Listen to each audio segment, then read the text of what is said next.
तमाम तरह की बातें यही चलती हैं कि जब इतना बड़ा वो नाम है तो आखिर इस तरह का फैसला उन्होंने पहले क्यों नहीं किया। अगर वो पहले से इस तरह की बात चीज़ों को करते तो शायद उनको ज़्यादा फ़ायदा होता। लेकिन चुनाव के ऐन वक्त में इस तरह से अपनी पार्टी बनाना और ये कहना कि मैं अलग नजर आती हैं, ऐसे में उनका सहारा कौन बनेगा और किस लिए बनेगा। वो ये कहते हैं सारे दरवाजे बंद हो चुके हैं, तो कौन वापस आना चाहता है ये भी उनको बताना चाहिए। तो संकल्प देता हूँ कि मनोहर कांशीराम जी, आपका कारवां रुकने नहीं पाएगा।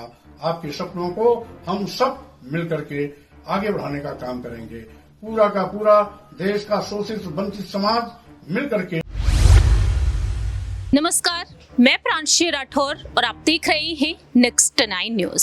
स्वागत है आपका हमारे खास प्रोग्राम 2024 का महासंग्राम में, जिसमें हमारे साथ मौजूद हैं हमारे सहयोगी अमन जी। सबसे पहले अमन जी, आपका बहुत बहुत स्वागत है। Thank you. चर्चा करेंगे उत्तर प्रदेश की सियासत के बारे में। जिस तरह से उत्तर प्रदेश में बहुजन समाज पार्टी की सुप्रीमो मायावती जो फैसले लेती हुई नजर आ रही हैं, साफ तौर पर कह रही हैं कि लोकसभा चुनाव वह अकेले ही अपने ही दम पर लड़ेंगी। लेकिन दूसरी ही तरफ देखा जाए तो मायावती को अपनी तरफ लाने की कोशिश कर रहे हैं तमाम राजनीतिक दल। चाहे बात कर ली जाए इंडिया गठबंधन की, चाहे बात यहाँ पर अब कर ली जाए बीजेपी के बारे में भी, क्योंकि इस तरह से मायावती बीजेपी की तारीफ कर रही हैं कि मायावती की जो बसपा है उसे बी टीम कहा जा रहा है बीजेपी की। लेकिन दूसरी ही तरफ यहाँ पर आजाद समाज पार्टी के राष्ट्रीय अध्यक्ष हैं चंद्रशेखर आजाद, जो मायावती की तारीफ कर रहे हैं, जो उनकी तारीफों के कसीदे कसते हुए नजर आ रहे हैं, जिससे यही संकेत मिल रहे हैं कि मायावती का साथ वह आने वाले समय में चाहते हैं। इसके अलावा अगर बात कर ली जाए यहाँ पर दिग्गज नेता स्वामी प्रसाद मौर्य के बारे में, आज जिस तरह से स्वामी प्रसाद मौर्य ने सोशल मीडिया पर एक वीडियो साझा किया और इस वीडियो के जरिए उन्होंने जो अपनी बात रखी है, कांशीराम जी की जो जयंती है आज 90वीं जयंती है और इस मौके पर हर एक दिग्गज नेता अपनी बात रख रहा है। तो सबसे पहले यहाँ पर स्वामी प्रसाद मौर्य के उस बयान को सुना देते हैं कि कैसे वह यहाँ पर मांग करते हुए नजर आए हैं कांशीराम जी के लिए कि उन्हें भारत रत्न से अब सम्मानित किया जाना चाहिए। देखिए जरा। केंद्र सरकार से मांग करता हूं कि आज मनोहर कांशीराम जी, जो इस देश के करोड़ों करोड़ों गरीबों, वंचितों, दलितों, अल्पसंख्यकों, आदिवासियों, पिछड़ों, महिलाओं आदि के सम्मान स्वाभिमान के प्रतीक रहे हैं, ऐसे मसीहा के जन्मदिन के अवसर पर मैं केंद्र सरकार से, महामहिम राष्ट्रपति जी से उन्हें भारत रत्न से सम्मानित करने की मांग भी करता हूं।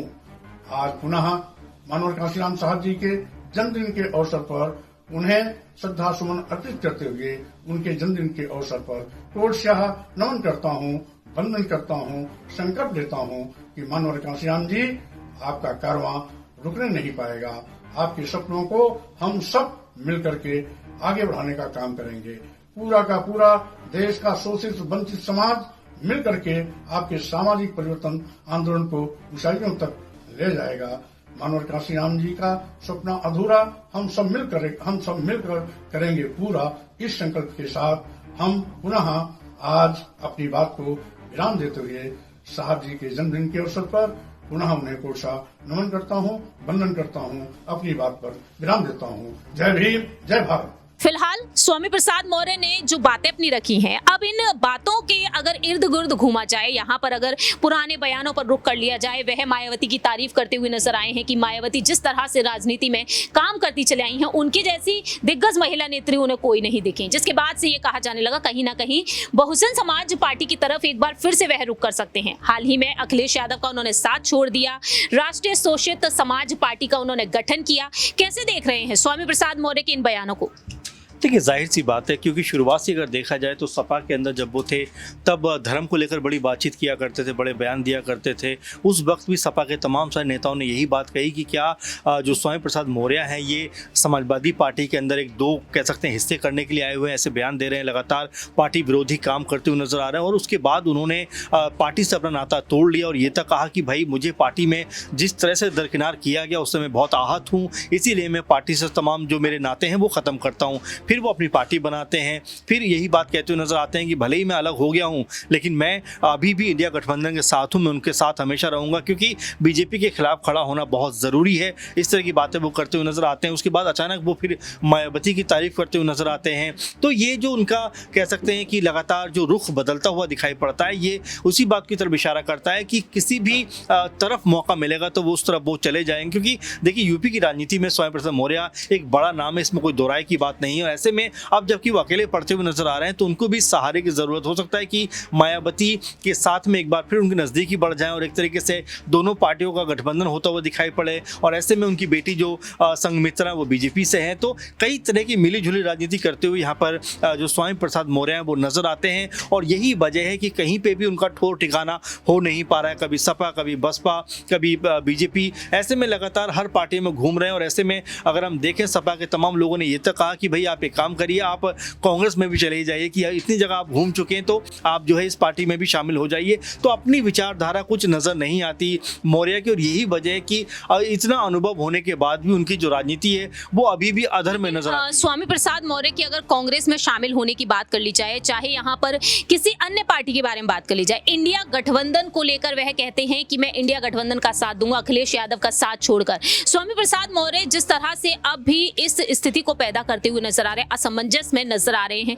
आखिरकार स्वामी प्रसाद मौर्य को आगे क्या चाहिए, वह किस तरीके से यहाँ पर बदलाव करने की कोशिश? देखिए बिल्कुल यही बात उनसे लगातार कही भी जा रही है कि जब आपकी पार्टी है तो आप अपनी पार्टी के लिए काम करें। पार्टी आपको बनानी थी तो आप कुछ समय पहले बनाते ताकि आपका संगठन मजबूत होता, आपके नेता कहीं ना कहीं निकल के सामने आते हैं। वैसे में सिर्फ पार्टी के नाम पे स्वामी प्रसाद मौर्य खड़े हुए नजर आते हैं और वो भी ये कहते हैं कि भाई मैं इंडिया गठबंधन को साथ दूंगा, लेकिन क्या साथ देंगे, किस तरह साथ देंगे, इसकी कोई रूपरेखा है नहीं। तो ऐसे में उनको लेकर तमाम तरह की बातें ये चलती हैं कि जब इतना बड़ा वो नाम है तो आखिर इस तरह का फैसला उन्होंने पहले क्यों नहीं किया। अगर वो पहले से इस तरह की बात चीज़ों को करते तो शायद उनको ज़्यादा फायदा होता, लेकिन चुनाव के एन वक्त में इस तरह से अपनी पार्टी बनाना और ये कहना कि मैं अलग होकर राजनीति करूंगा, अलग होकर जो चुनावी लड़ाई लड़ता हुआ नजर आऊंगा, उसमें कोई कह सकते हैं आधार नजर नहीं आता। इसीलिए लगातार जो कहा जाता है राजनीति में कि जब तक आपके साथ में संगठन मजबूत नहीं होगा तब तक आप ताकतवर नहीं हो सकते। आपने देखा कि राजा भैया भी एक समय तक निर्दलीय चुनाव लड़े, लेकिन आखिरकार उन्होंने अपनी पार्टी का निर्माण किया। और देखिए पार्टी निर्माण करना ही काफ़ी नहीं होता है, पार्टी को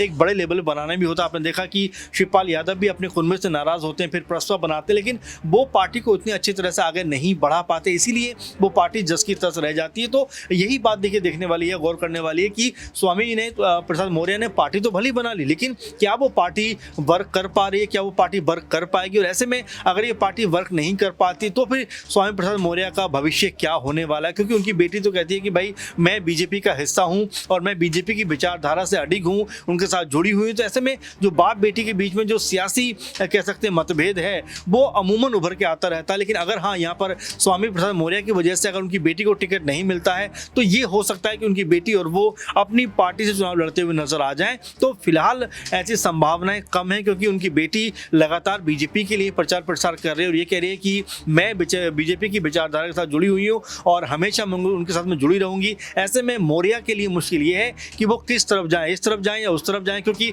दोनों ही तरफ उन्होंने अपने लिए कहीं ना कहीं परेशानियां खड़ी कर ली हैं। आखिरी छोटा सा सवाल यहाँ पर रहेगा स्वामी प्रसाद मौर्य को लेकर। मायावती जो पहले ही साफ कर चुकी हैं कि अब बाकी के जो दिग्गज नेता हैं जो उनका साथ छोड़कर जा चुके हैं उनके लिए दरवाजे अब हमेशा के लिए बंद हो चुके हैं। ओपी राजभर को लेकर भी एक वक्त अटकलें तेज हुई और उस वक्त बहुजन समाज पार्टी के एक दिग्गज नेता ने ये बात कही थी, लेकिन अब देखा जाए स्वामी प्रसाद मौर्य की वापसी को लेकर यहाँ पर संकेत मिल रहे हैं। बसपा के साथ रहे, बीजेपी के साथ रहे, समाजवादी पार्टी के साथ भी रहे, लेकिन अब यहाँ पर मायावती के जो यहाँ पर देखा जाए जो दिग्गज नेता है वो कई यहाँ पर पाला बदलते हुए देखे जा रहे हैं। तो क्या मायावती यहाँ पर कईयों का मौका देती हुई नजर आएंगी लोकसभा चुनाव को ध्यान में रखते हुए? मायावती के बारे में क्या कहा जाए, वो तो खुद उत्तर प्रदेश में समय अकेली खड़ी हुई नजर आती हैं। ऐसे में उनका सहारा कौन बनेगा और किस लिए बनेगा वो ये कहती हैं सारे दरवाजे बंद हो चुके हैं, तो कौन वापस आना चाहता है ये भी उनको बताना चाहिए। तो यहाँ पर जो मायावती की राजनीति है और जो मौर्य की राजनीति वो लगभग एक जैसी नजर आती है, क्योंकि दोनों के पास इस समय बड़े नेता नहीं है,